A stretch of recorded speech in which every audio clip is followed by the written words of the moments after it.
This crowd rises to its feet. Vaccaro slammed it home. Garland left wing, free ball. Perfect! Garland front of the lane, lobbed to Mobley. Pow! And Allen blocked the shot at the rim. Pow! With the left hand and a foul. Welcome to the Chase Down Podcast, part of the Cavs media family. I'm your host, Justin Rowan. The Chase Down is presented by Fubo TV. Watch over 100 channels of live sports and TV for half the cost of cable. There's no contract and no commitment. Try for free at FuboTV.com. The offseason keeps rolling around, and we are going to kick things off and start doing some of our recaps for the past season. We're going to break things down by position group, and today we are going through the guards, talking about what went well, what could have gone better, whether or not the positions needed to be addressed in the offseason. And joining me today to get this started is my co-host, Carter Rodriguez. Carter, how you doing, buddy? I'm doing good. Your boy is a big professional night for your boy because Emmy-nominated Carter Rodriguez is Emmy losing Carter Rodriguez. Shouts out to the League of Legends team who beat out the other candidates in Best Outstanding Esports Production at the Sports Emmys tonight. However, huge shout out to the Call of Duty League gang who produced, in my opinion, one of the very, very best shows in all of esports. So, bit of a bummer, but nevertheless, still very, very proud. And I can put Emmy nominated on my LinkedIn, and that's really what we're looking for, Justin. Yeah, you know what? My condolences for you coming up just a little bit short. That's very impressive to get nominated. Part of me feels a little bit relieved because if you're putting an Emmy behind yourself, like, I have enough trouble keeping you in check as is. I don't want that level of ego infiltrating the podcast. It just would be too much. Yeah, it would have gone over. It would have gone over like right over here in this part of the frame. But nevertheless, you live, you learn. And very, very proud of the team. All jokes aside, and it was really cool just to have the moment. I have a pretty cool day job. I won't lie. That is pretty cool. But actually, you know what? This kind of transitions into something I want to talk about before we discuss the Cavs guards today, which is years ending not the way that teams expect, not the way that people expect. And I'm just kind of remarking, Carter, at the way that every single team in the Eastern Conference, the best Eastern Conference that we've seen in a very long time, every team that avoided the play-in, with the exception of Brooklyn, I'd say, is not feeling great about how their season ended. I know this is a little premature. Boston hasn't lost just yet. But when you look at Milwaukee, in all likelihood, Boston, unless the unprecedented happens, you look at New York, all those teams lost to an 8 seed. Cavs obviously lost to the New York Knicks. We are still reeling. We are still healing from all of that. Philadelphia 76ers, 3-2 lead, and that gets blown against the Boston Celtics. It's just remarkable, man. We talked about going into the playoffs, how even though there were these three teams that you and I felt were a tier above the Cavs, there were so many question marks with each one of these. And listening back to last week's podcast, I said the uncertainty with Jalen Brunson. I meant Jaylen Brown. But you look at the top of the Eastern Conference, and man, I don't feel like anybody is going into this offseason saying, like, you know what, good job us. That is exactly how we wanted the season to end. I think the Knicks can feel good about beating the Cavs. I think of that group, they can feel the best. But man, it's been a really, really surprising playoff so far. Yeah, I mean, thank God, really. It takes a lot of heat off our boys. Though hopefully not internally. Hopefully it's not taking any heat off them internally. But yeah, I mean, it's crazy to have the top four teams in the conference all go down in flames. The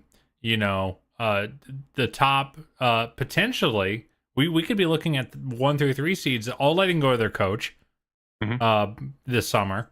It's just wild. And, I talked about it a little bit about how parity seems to be stronger than ever. So being top heavy, maybe that's not as good in the modern league because, the difference between the 10th best player and the 30th best players in that league. But I think Boston has better depth than Miami. I mean, at least from a pedigree perspective, it's just, it is hard to fathom how this is going so badly for Boston. I just think the real answer is these teams are all crazy close, 1 through 8 in both conferences, and it just every series is a little, flash in the panty, just it just depends on who's in good form right now. It feels like hockey or something. It really does. And it's hard to wrap your head around it.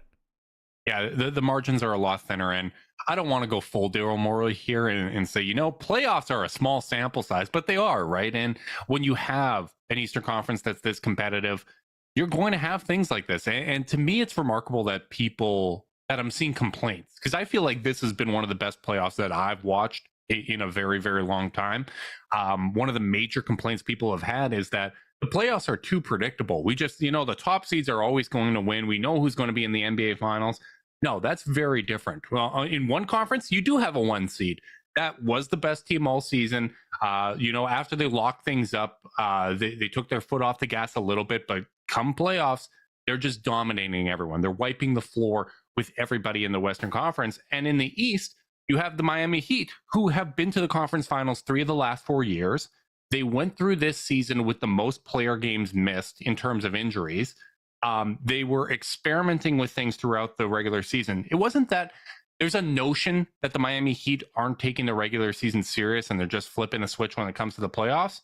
No, they had guys in and out of the lineup. They were working on empowering guys like Gabe Vincent, Max Strus, Caleb Martin, bringing in, Kevin Love, who didn't play well throughout the course of the regular season for them, who they weren't able to play in the play-in, but because, they gave them those reps, and those reps probably cost them in the seedings, falling from like 5 and 6 down to 8.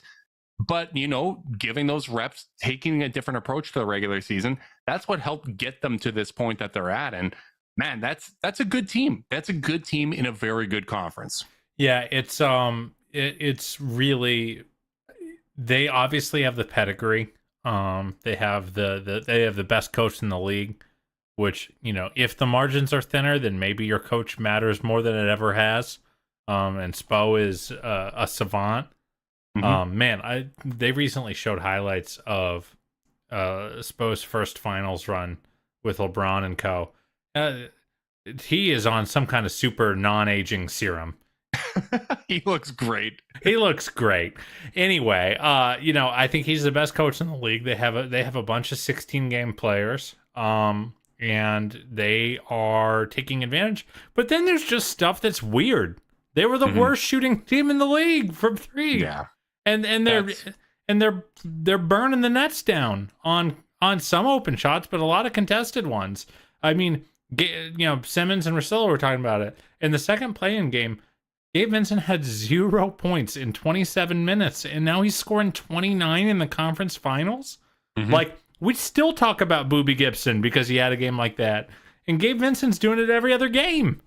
Yeah, like it just feels like a team of destiny right now. But I do think we as self-obsessed Cavs fans, I think we're always looking for things to kind of tie back to this team. And the one thing I will say is, all these teams are actually pretty old, with the exception of Jason and Jalen for Boston. Like, most of these teams are playing veteran players that, 1 through 8, they've all seen some stuff. We're seeing repeats of conference finals from years past. And maybe it is just some more seasoning. Maybe it is, you're also seeing teams who can rely on their 7th and 8th men to like not just play okay, but to win them games. You just kind of keep looking for little blueprints, little things to figure out what's going to take this Cavs team up to this level, because even with 1 through 3 in the conference feeling pretty terrible, I still feel like the Cavs feel far away just by the nature of how they lost to that Knicks team. So it's going to be an interesting dynamic to see, kind of, as I always say, what lessons Kobe tries to take away. Yeah, honestly, like, for me as a fan, I'm looking at this, and I'm looking at Jason Tatum and Jaylen Brown, 26, 25 years old, and like, they're still learning. They're still going through that process, and that makes me uneasy a little bit, because we're still dealing with Evan Mobley, who's 21 years old, Darius Garland, 23 years old, Donovan Mitchell, 26, Jared Allen just turned 25, right? Like, there's there's so much pressure in the NBA, and I think it really highlights just how hard the job is, because you build a team that looks like it has a lot of runway, and what you have to do is keep trying to add talent, to add the supports, to make it seem like you're always moving in the right direction. And there's so many teams that have these good foundations that don't get to that mountaintop, and the margins are so thin, and you have to have so much luck. Justin, I'll tell you what, I don't know if you know this, only one team wins every year. I am aware of this. I've 29 losers. You know, I love doing my research. I'll need to double check that fact, but it sounds true. But to me, it just kind of highlights the need to enjoy the process, to enjoy kind of the journey, because we know how great it feels at the top, and I still believe that this is a Cavs core that can get to those heights. It's just, it's a lot of damn work. But you're right. There is a lot of kind of instability around the Cavs in the Eastern Conference. I think that's something that, could go to their favor. I always say, right, like, the NBA is not algebra, right? Like, you're not doing NBA algebra of, well, we lost to this team by 5, but that team beat the other one. If you're doing that, you could say, hey, the Knicks gave Miami a bigger fight than Boston, so therefore the Cavs are actually closer to the Heat than Boston is, and you can do all that kind of stuff. That's not the case, man. It's styles makes fights, and more than anything, I know I've said this before and I'm repeating myself, but offseason is that time of year where you repeat yourself. It's hard to do any of that when it comes to the Cavs, because the team we saw in the playoffs is not their best shot. It's not how good they can look. But you know what? We've talked so much about the playoffs. I want to do a little bit of recapping of this season. And we're going to start things off with the guards for the Cleveland Cavaliers. And you know me, I like to start with the bright side. So I want to go with what went well this season. The group of players we'll be discussing today: Darius Garland, Donovan Mitchell, Ricky Rubio, and Raul Neto. Carter, I'll let you kick things off with Darius. What went well for Darius in your eyes this season? I feel like he had no learning curve next to Mitchell. I feel like that is the number one thing, is he kind of figured out how to maintain his efficiency and his impact from last season, while incorporating a high volume backcourt partner. And maybe it was the reps with Colin Sexton over the years. Maybe it's just because he's super smart and could figure it out. But I thought the fact that his numbers mostly stayed the same year over year was wildly encouraging. I think sometimes people, when you hear about growth, you expect to see, the points kind of going up every year on the line graph. But I think when you consider all the context around the team, the fact that he did maintain where he was super exciting. And then he also added a little bit of high, volume variance. He dropped a couple 50 burgers this year, which I never thought he would be that kind of player. So I just feel like, Carter, don't make me remind you. I know. So I think that I think the wide angle went well, and I know you've got a lot of great stats that I'll let you rattle off because you actually prep for this podcast. But I just feel like it's the fact that he was able to maintain while also finding opportunities to reach new heights individually. Mm-hmm. And I think it's so interesting that the transition was as smooth as it was, given how rocky the start was, right? Like, getting poked in the eye by Gary Trent Jr. I think maybe that helped Mitchell more than anything, kind of get to know the teammates, get a little comfortable. And then Darius, his game is so malleable that you could just throw him into any lineup and he knows what he needs to do. And you look at the year over year stats, like you said, the points per game, pretty much the same. If you look per 36, they're up just a tad. Reduced his turnover percentage from 16.3% to 13.5%. Of players to average over 7.5 assists per game, only Chris Paul and Tyrese Halliburton average fewer turnovers. That's a great stat, Justin. I think the eye test on his defense improved as well. We had talked last year about seeing improvement individually and kind of his consistent compete level on that end. And I thought he did a good job as an on-ball defender, or as good as you can expect for someone of his stature. And that's reflected in the numbers as well. There is no perfect defensive stat when it comes to catch-alls, but Longtime listeners of this podcast do know that I like EPM. His defensive EPM improved from plus 0.2 to plus 0.8, which is 64th percentile to 80th, which, I mean, you're never going to expect him to be a large impact guy, but if you can go from break even to, slight positive and situational positive, I think that that's a really big step. I thought he played good defense this year and, career best efficiency, 58.7 true shooting percentage. Given everything that he went through this year, from the eye injury to the injury to his shooting hand, to the flus that seemed to hit this team all season long. I'll tell you what, this team had the flu for a cool 3 months. We really need to get on our immune system boosting. Yeah, I don't know come if on, it's guys. smoothies or what the deal is. Yeah, get head trainer Steve Spiro some emergency, and just start mixing that into the Gatorade. I'm pretty sure that stuff doesn't work. Yeah, you know what? I fall for all those I still take it anyway. Yeah. You feel a cold coming on, you'll do anything. Oh, I start housing cold effects. I start having those Gatorade lights, Pedialyte. I'm hydrating like crazy, man. I do everything to avoid that. But you know what? Overall, I think what you said is the most important thing. The transition was so smooth with him. It didn't. His growth this year didn't come at the expense of anybody else. We saw Evan Mobley improve. We saw Donovan Mitchell improve. Like, I just continue to think that this is such a perfect point guard to build around in today's game because of the way that you can add all sorts of talent around him and his game isn't going to suffer. And the hardest thing to do in the NBA is to acquire talent. Sometimes you have to make weird fits work. And Darius Garland has a game that just adapts to all of those situations and makes the team building process so much easier. Yeah, one thing I do think, we might get poked on from less positive listeners is the idea that, the defense was better, but he still got torched by Brunson in the postseason. And, I think this is one spot where we are pretty aligned. That, like, I watched those games really closely, and Brunson certainly got some buckets on him, but I thought he did fine on Brunson. I don't think Brunson had a parade of easy shots and wide open layups where Darius was getting wiped out on screens. I thought he stayed connected. I thought he played physically. He's obviously not as strong as Brunson, but I thought he made him work as hard as anyone not named Isaac Okoro in that series.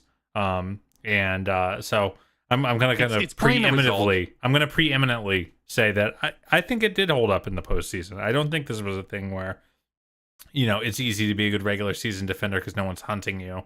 But I thought even when he was hunted in the postseason, he held up, reasonably well. I know a lot of the numbers don't necessarily represent that, and that's why, every now and again you have to go eye test and kind of decide, does this align with what I think I'm seeing on the court?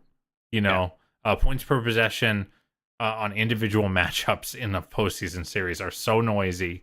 So it kind of comes down. Yes, it matters, but also I do think there is a degree of which, you have to evaluate your own basketball belief system to determine that. So if you don't think Darius played good defense on Jalen Brunson in the postseason, I won't defend it to the death. The numbers are on your side, but I thought he did okay. And okay was good enough to win a series. In my opinion, they just dropped the ball in other areas.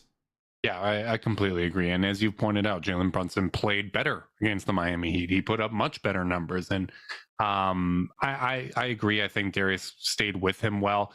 My only beef with kind of those coverages was, stop sending so much extra help, right? Like, no, don't have Jared Allen come out there. Just play it straight up, live with Jalen Brunson hitting tough shots. And he is a tough shot maker, right? Like, Darius did stick with him. He did contest. I think Okoro's really the only guy that's physical enough and has the stature to disrupt the rhythm of Jalen Brunson and really deter shots in those ways. But if you're talking about sticking with guys, it wasn't like he was giving them the clear path to the basket. So I completely agree there. Next up, Donovan Mitchell, man. Freaking Donnie. Donnie won me over this season. And honestly, I was down on his postseason. Obviously, he struggled against the New York Knicks, and we've talked about that a fair bit. But the discourse has shifted so dramatically when it comes to Donovan Mitchell that I'm like all the way back. My cape is back on because I think people are overlooking just how great he was this season. Career best in points per game, career best in efficiency, tied for his career best 3-point percentage. Defensive EPM, again, plus 0.2. So 65th percentile, up from 40th. Best he's had since 2019. He was a plus 1.5 in 2018 as a rookie, which is insane. That's really, really good. And plus 0.5 in 2019. But after that, he had been a negative in every single year of his career. So for him to get up to that slight plus on the defensive end, and, you know, we saw possessions where he really was going out there and making plays, being an event defender. And I thought that's what he was best at. But for him to improve his contributions on both ends of the floor and be such a seamless fit with the Cavs, I thought that was a really, really hell of a season and deserving of all NBA. Really, he should have been all NBA first team. Stop rewarding teams that didn't even make the playoffs. Couldn't agree more on that last point. But I didn't realize it was his first all NBA appearance of his career. Yep. I thought he did improve in meaningful ways year over year in this season. I thought he really demonstrated a lot of skills that I didn't think he had in him, in terms of the way he was playing defensively and in terms of the 3-point efficiency, not just the shot making and the volume. He was just an absolute killer in catch and shoots all year. I think that his ability to finish above the rim, I just didn't realize how much the Cavs had been missing something like that until they had it. I thought his playmaking was great. And he won the Cavs 4 or 5 games they just wouldn't have won. With volume scoring over the course of the game. I mean, the guy scored 71 in a game that where the Cavs needed every single one of those 71. Obviously the playoffs were not the way you wanted it to end, but I just think that he also found a way to fit next to Garland right away. And, so much, this was one of the big concerns I had in the aftermath of the trade was when you're a guy that year over year, your team starts building your offense more and more and more and more around you and to accommodate you. Sometimes guys get comfortable. And we've seen it with Harden. We've seen it with Westbrook. We might be seeing it with Luka, where when you get to control the ball whenever you want on every possession, it's really hard to go back to being like, well, Darius is going to run the next 5 sets. I said this a few times over the course of the year, but I do think it is reflective of the kinds of dudes this team has. But you didn't see a lot of possessions where both Darius and Donnie were running to get the ball to take it up court. There wasn't this little push-pull.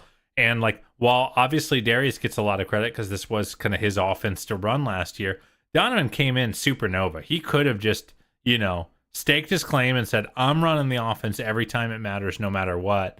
And he didn't do that. So I thought he was a much more selfless player than I thought we were going to get.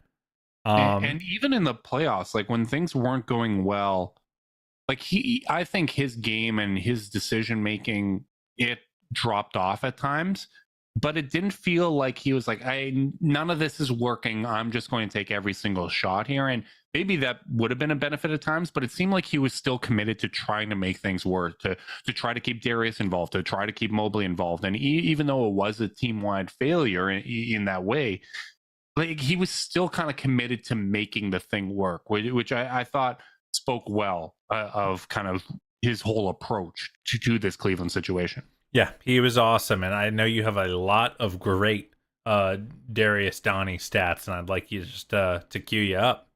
Well, yeah, if you're talking about what well this season, the partnership went really well. They had all these stats are courtesy of Cleaning the Glass. So again, no garbage time factored into them. Net rating together, plus 8.9. 119.7 offensive rating, which is just phenomenal. They were a plus 2.9 in the minutes with Donovan Mitchell and no Garland, plus 6.3 in the Garland Mitchell minutes with no Mitchell. In 2021-2022, the Cavs were plus 13.9 points better with Garland on the court, I should say, which was obviously one of the big talking points of that season, right? They were killing it in the Garland minutes, and when he went to the bench, there was nothing there. Largely impacted by losing Colin Sexton, losing Ricky Rubio, but they needed that secondary ball handling. And Karis LeVert, even though he had moments, it wasn't as consistent as what we got from Donovan Mitchell. They helped reduce that Garland bump from 13.9 to plus 5.8, which again, feather in the cap of Darius Garland that he moved the needle that much. But it's nice to see that drop off wasn't as dramatic.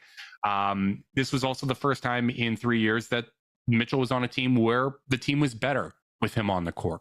That was one of the kind of the criticisms and hesitations that we had talking about Donovan Mitchell was, hey, this is a guy that's only had one season of league average efficiency. This is a guy who last 2 years, even though he was doing so much offensively, the team was better with him off the court. He's kind of in that DeMar DeRozan mold. That wasn't the case this year. The Cavs were 2.1 points better with him on the court. So it was really encouraging to see that the partnership worked. They both made each other better. And while they were making each other better, the team benefited from that, and the team as a whole was better, which is exactly what you would have wanted from this partnership. Absolutely. I do want to talk about the Mitchell no Garland minutes because I think some people might hear that stat and say, oh, well, Garland was better than Mitchell this season. And I guess you're allowed to have that opinion. But I do think something that is really reflected in that stat, the fact that, it's Mitchell plus 2.9 when he's on the floor and Garland is resting. I think that was really reflective of the kind of players that were on the floor in those minutes that I think the Cavs really need to look to address this offseason. Obviously, spacing really matters. And the most important part of Donovan on and Darius off is the best shooter on the team is sitting. Mm-hmm. And he is often being replaced with shaky or inconsistent perimeter shooters, while the front court shooting is not really improving meaningfully, no matter how those pieces are moved around. So I think Donovan had to carry a lot of lineups that were not optimal on the offensive end of the ball. When Darius sat, and that's why Darius also missed more time too, right? Like those were high stress, really heavy load on Donovan's shoulders minutes. Yep, and I think that's why a player that's why this deadline I was pining for a guy like Luke Kennard, because it was like, man, I just see Donovan have to work in such tight spaces when Darius sits, and if you're going to stagger those guys, which you need to, they're not going to get as many minutes together as they otherwise would.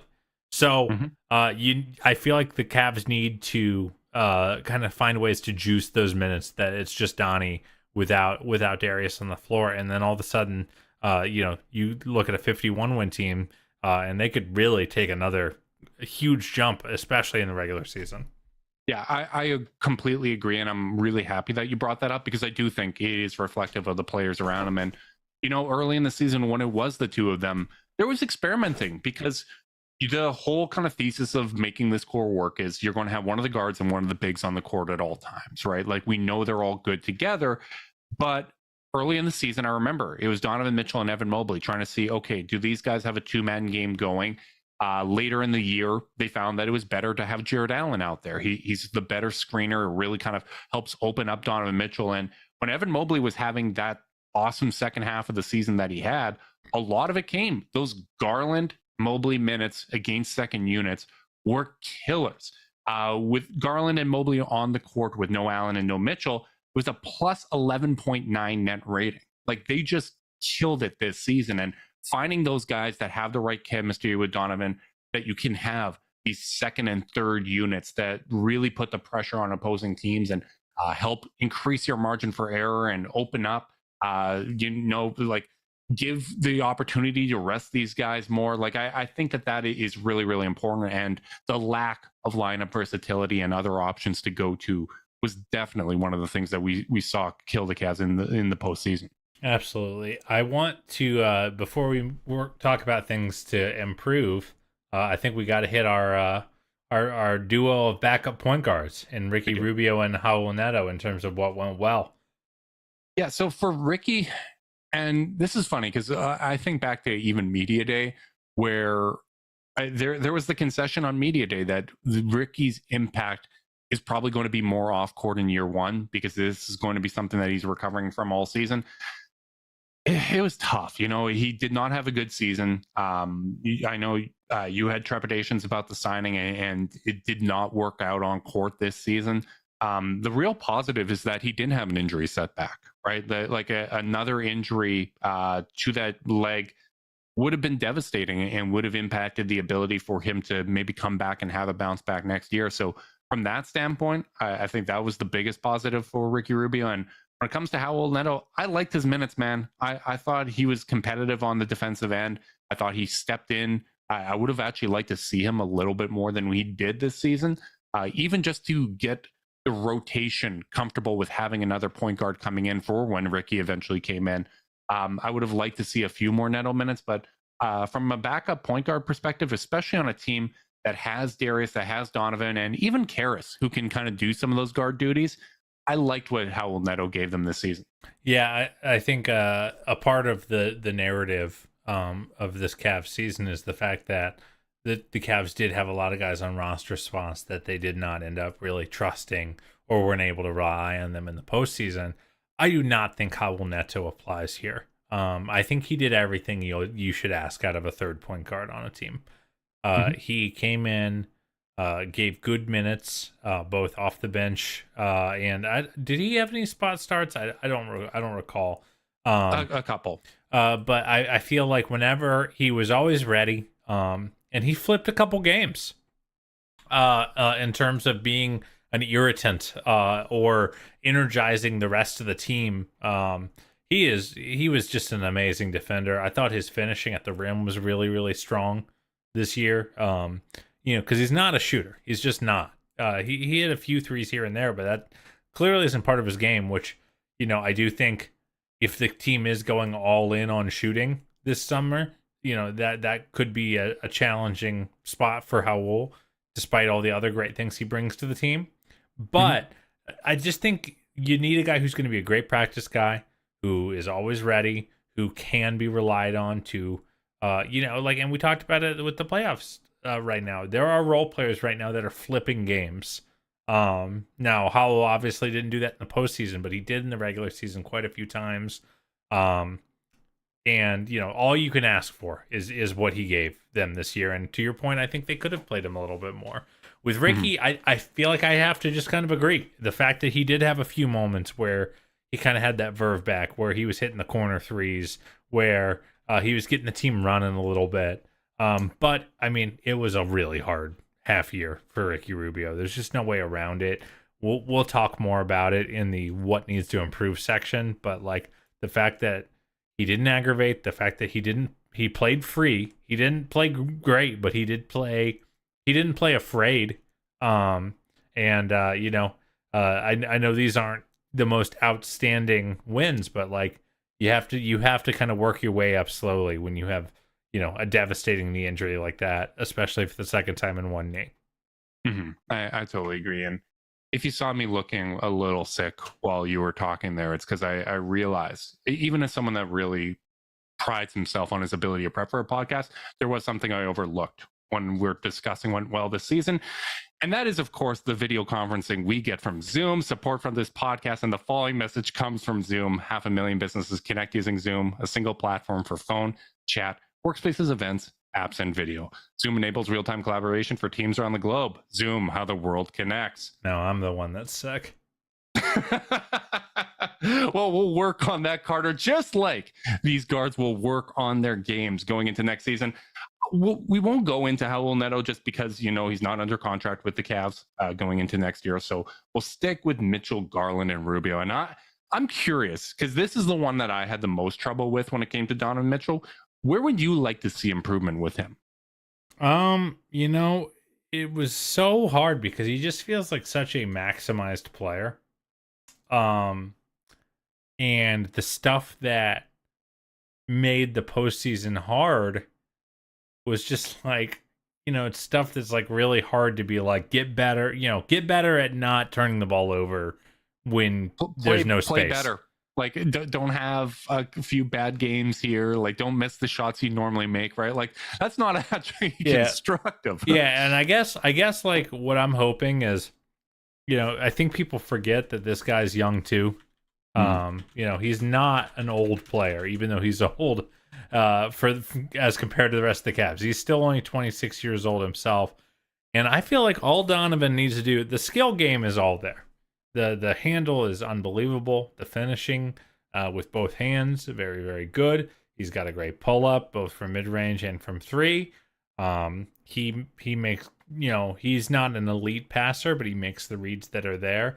I feel like the thing he needs to get better at is the thing that every great player needs to get better at, is just being a little more situation-proof, is figuring out what made his life so hard in that Knicks series and figuring out some more counters to it.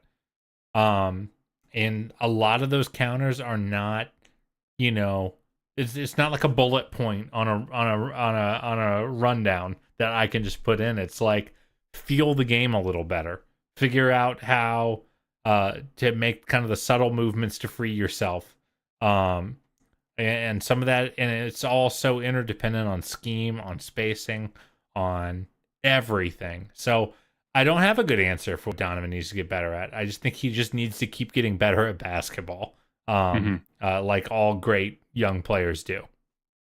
Yeah, it's funny because maybe this is my fault in how I label this, which is where would we like to see improvement, whereas where I'd like to see kind of growth in his game, which I guess is another way you could say improvement. But like what I would like to see from growth is him continuing to do what he does in terms of being that play finisher and being a chaotic defender, being that guy that hits the tough shots for the Cavs and they rely on in those spots. Doing that while also continuing to give more and more reps to both Darius Garland and Evan Mobley, understanding that these guys are going to need to be initiators in order for us to get to the highest level.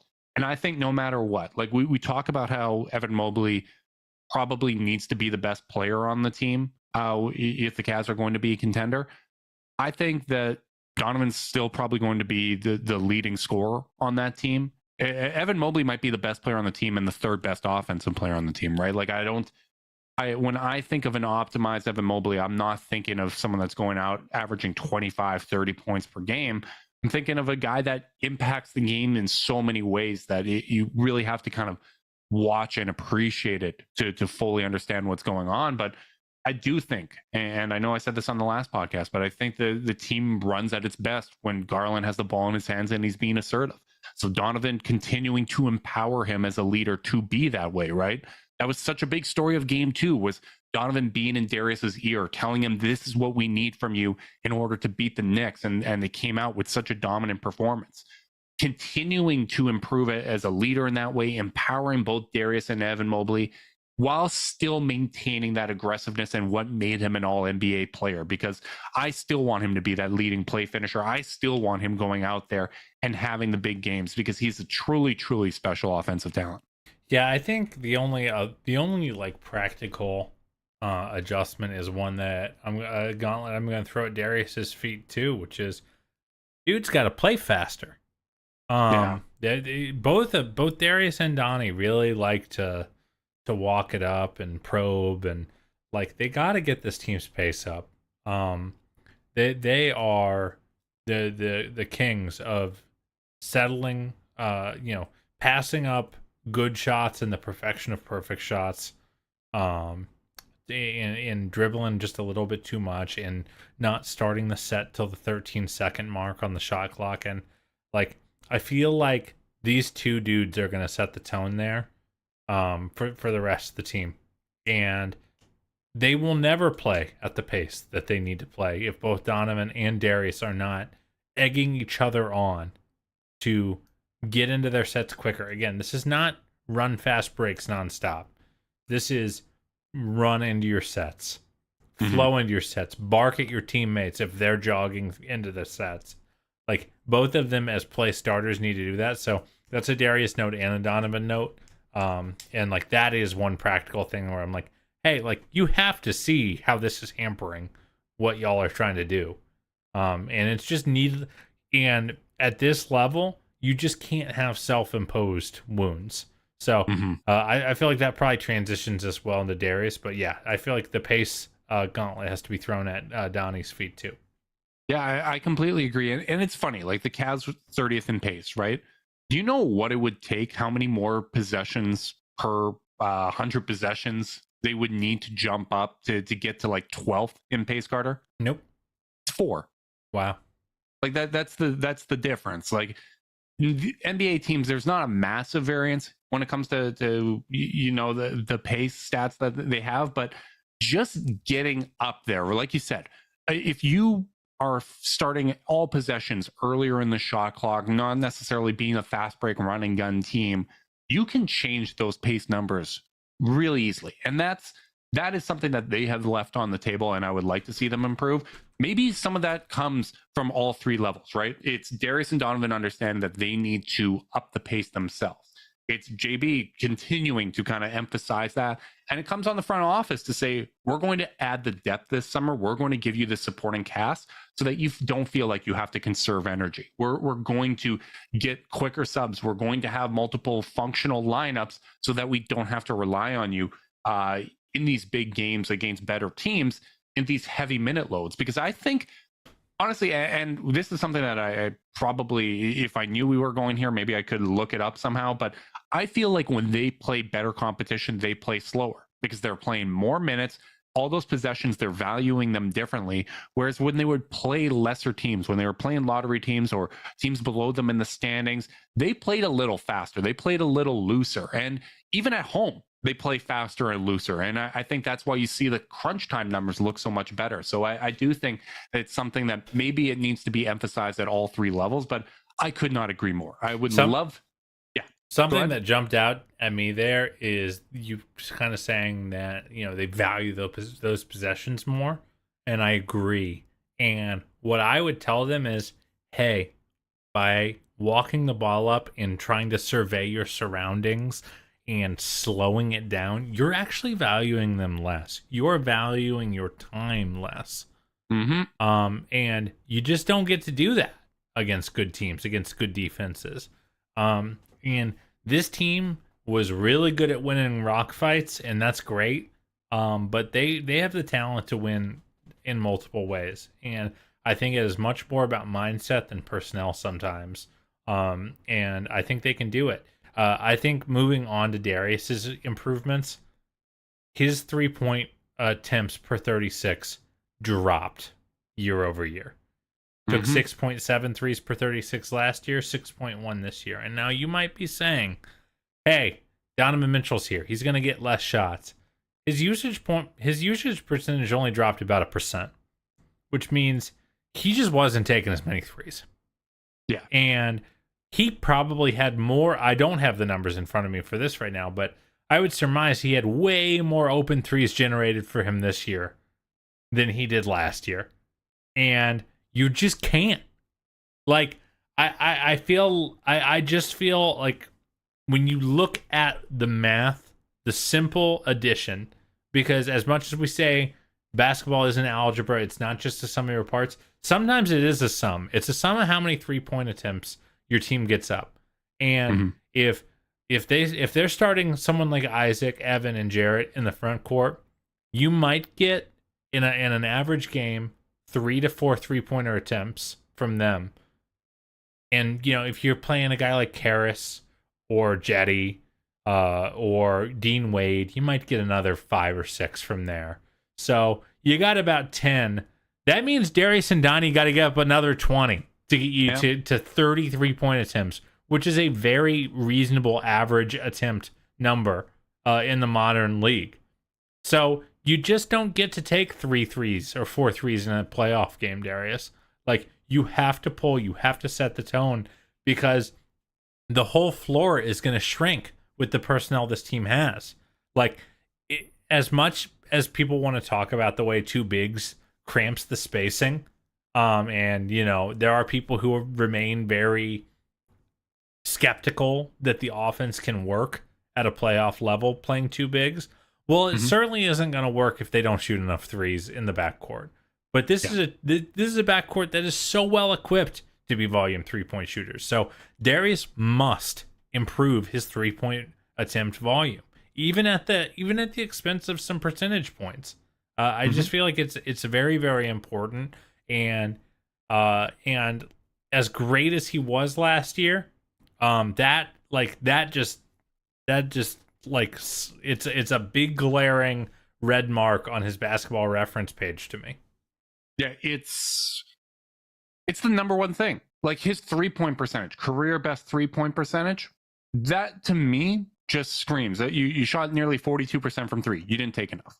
You're taking only good shots, and I know he's not taking only good shots. He's hit plenty of crazy pull-ups. He's a ridiculous scorer, but he needs to take more. Like someone needs to be the Draymond Green to Kevin Durant and just tell him, like, you are a badass. You are that guy. You need to be assertive. You need, like, I get it. It's what you want from a point guard. He understands that I do have talent around me. I want to get all these guys involved. He's a selfless player, right? Like I think that's even translates to how he performs on the defensive end, right? Like he's giving effort. He's trying to be a winning player in every way, but taking more of those threes, being more assertive is going to open up more opportunities for everybody else. And the way that teams panic when they close out on Steph, they break. Right now, Darius is beating one man off the dribble and then attacking a set defense.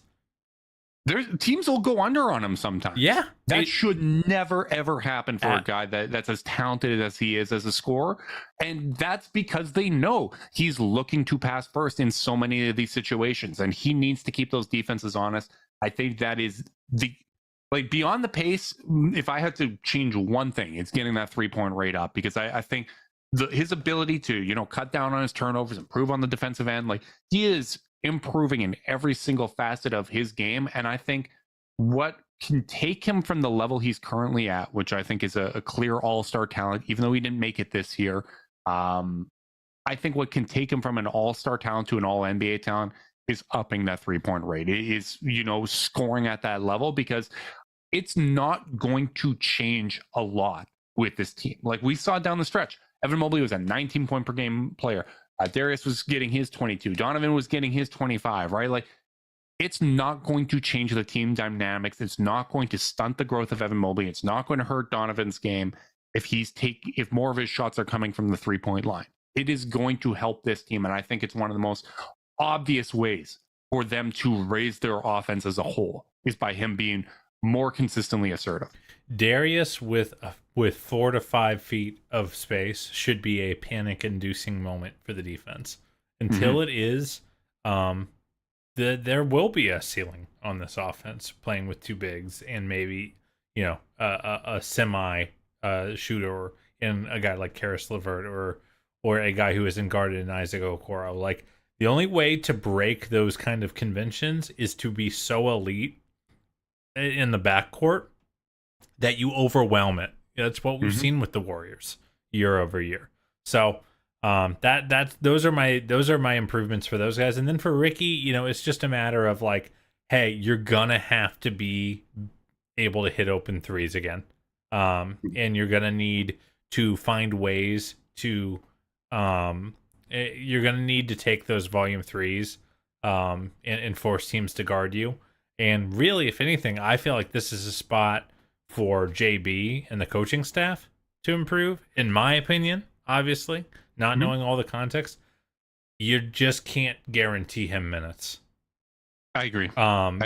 I feel like he is one guy that, like, he came back. He's so well loved. He's such a great leader that he got rotation minutes when I do not think he had a better on-court product season than Howell Neto. Yeah, he got minutes based on upside and what he had done the previous year, trying to get that back rather than the merits of his actual season. I think that's fair to say. Yeah, and I feel like it left the Cavs in a really bad, talking about how everything you do has to lead to the postseason. They burned all these reps and minutes on Rubio and then it became very clear that he could not hang in the next series. And he even got minutes in that series. Whereas, we talked about in our last pod about how Jetty Osman was guarding a point guard for the first time all season in game 1 of the postseason. Like, you have to give Jetty if you're gonna do those kind of things, you need to make sure you're giving minutes to guys who are earning them in the regular season, so you can kind of figure your way out of these tough situations. Because he just had a rough year, and I certainly don't feel like the Cavs can count on him to be a rotation player in the playoffs next year until he proves otherwise. So I don't want to dogpile the guy. I mean, we get what he can do. We get right? it. Like, and by the way, the Cavs told us. The Cavs told us this. They signed Ricky before Donovan was traded for. They weren't expecting to have to win a first round series, or it would be very disappointing. And I think it was later on in free agency, right? It was okay. Joe Ingles is gone. Kyle Anderson's gone. All these guys are gone. Let's bring back Ricky. The thought process of having Ricky Rubio as someone that could mentor Darius Garland and Colin Sexton made a lot of sense, right? Like that was the part of the team building process that they were at the time of the signing. And that's not something that should be overlooked. And I think the biggest thing with Ricky from an improvement standpoint is just continue to get physically right. Chris Fedor has mentioned, potentially playing with Spain this summer to help get back in shape, to knock off some of that rust. I understand the thought process of playing him based on that upside, because we've seen that upside in a Cavs jersey. We know the difference that he can make, but it's going to be an uphill climb for a player of his age, coming off multiple ACL tears. Like, this is going to be hard. But I do think that he is a cerebral enough player that he can adapt his game. If he's physically right, I think he can adapt his game to be a productive player for the Cavs in the minutes that they need, which really isn't a lot when you have Darius, Donovan, and even Karis LeVert if he is back with the team. Yeah, absolutely. Let's go into our grades, Carter. I'm just going to rifle them off here. I don't think we need to spend too much time explaining our grades. Darius, I'm giving him an A-. I always struggle with grades. I was never one that got high grades, so I'm one that is probably a little generous on these. Ricky, a C. I felt C's fine. Neto, B, given the kind of the expectations I had for his role. I thought he contributed well. I was very happy with him. And Donnie, an A. Donnie was awesome this season, all NBA. I think A+ is too hard to give to almost any player that's not in that top 5 Nikola Jokic type tier. But I feel good about giving Donnie an A. Where are you at? Darius, I went with an A-. Just a really great continuity season for him year over year. But a few things that jump out at you that you go, that keep you from going all the way. Rubio, I went with a C-, but honestly, I think I'm grading on a curve there. I think it's because of the fact that he's coming off the injury, and what was fair to expect of him. I think the on-court product was probably worse than that, to be honest. But you have to, I feel like I needed to contextualize it, and I went with a C-. Neto, I went with a B. Just perfect passing group. That's a 3.0 GPA, man. And I think he gave perfectly acceptable play for his role, and happy with the B. Donnie, I went with A-. And I kind of feel like I'm being mean. I think you're being a dick. Given that he was, should have been first team All-NBA. But a big part of the reason you trade for Donovan Mitchell is because he is a playoff player, top 10 all-time points per game in the postseason. And he had a bad playoff series. I really only think he had one good game. He had a couple okay games in there, but really only one good one. And when you give up, compared to his standard, yes, when you give up 3 first-round picks and a couple swaps and 3 really good young players that your organization likes, I think the bar raises for a guy like Donnie, and one objectively good game is insufficient. So it's one of those things where He tripped up at the finish line. I think it would have been an A+ if not for the way the postseason went. But I feel like you got to dock him a little bit, so I'm going with an A-. I think that's fair. The final segment before we wrap this thing up is, does this position group, the Cavs guards, does this need to be addressed in the offseason? And I mean, I think that comes down to one central question, which is, do the Cavs need a backup point guard, like in general? Because I think the minutes are always going to be split with Darius and Donovan. In all likelihood, Ricky's going to be back. He's under contract for next season. We'll see what's available on the sign and trade market. But I just don't feel like a big need to have a backup point guard. I think you'd likely still kind of sign a third point guard to be in that Neto role. I obviously would love to have Neto back, but I just don't know if that'll be in the cards. I don't feel a sense of urgency here because you have Darius, you have Donovan. I think the wing positions need to be prioritized because you can even have Karras do some of these playmaking responsibilities. I don't feel like there is a need for the Cavs to really address the guard positions this season. Yeah, I think or next season. Yeah, I think the answer kind of depends on how they attack this offseason. You know, if Karras is retained, then all of a sudden it gets a lot easier to say, nah, we don't really need to double down our investment when we're already invested in Ricky. We already have Darius, Donnie, and Karras who can play point guard. We can play a little bit bigger, give ourselves some positional versatility. You know, you don't want to like spend biannual exception money or more mid-level exception money at point guard when you've already invested in Ricky. I think that'd be kind of doubling down and also precluding Ricky from being able to show what you signed him for. So I don't think they'll go with a big splash unless they make some roster moves that really make that an obvious choice. But I do think they should look for a slightly higher upside young player at the position. You look at a guy like Aaron Holiday, who has kind of bounced around and shown some stuff, but been a little hit and miss. You look at a guy like Kobe White. Maybe they try to second draft someone at the position that doesn't necessarily inherently deserve rotation minutes, or maybe they use their second round pick. I mean, I think possible. I think it's Nimhard. I always forget the guy's name in Indiana, who was a second round pick out of Gonzaga. Big bodied point guard that looked really good for them. So I think that's the way I'd like to see them kind of pursue. I think they should look to add an archetype that works for them, a skill set that works for them. Someone who can shoot the ball. How do you feel about Sharif Cooper with the Charge? Like maybe potential candidate for a two-way spot. Do you find him interesting enough to kind of fall into that mold? Maybe his shooting splits in the G League scare me a little bit. They're not great. And typically, if you're not putting up good splits in the G League, it's hard to get them in the NBA. That's where I'm at with him. Shooting under 32% from three, 43% from the field. Like I think he's a special passer, and I think like his basketball IQ is high enough that like I like having him around. I like having him in the system, but I mean, outside of a two-way spot, I just wouldn't feel.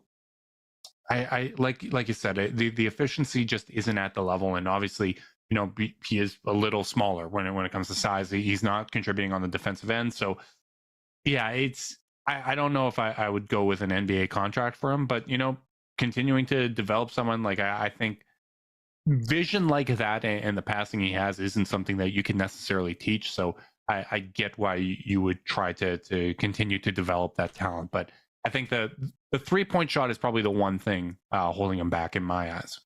Yeah, I think so too. So, if they decide to take a shot on him, I think they know him better than I'm gonna know him. Yeah. So, but yeah, I think they will sign another point guard. It's just a matter of are they going to go with a wily vet, or are they going to go with someone with maybe a younger that's a little bit higher upside? A guy like Dwayne Washington Jr., who I think has shown some good minutes here and there in the league. Just those are some names that you can kind of pull out of a hat.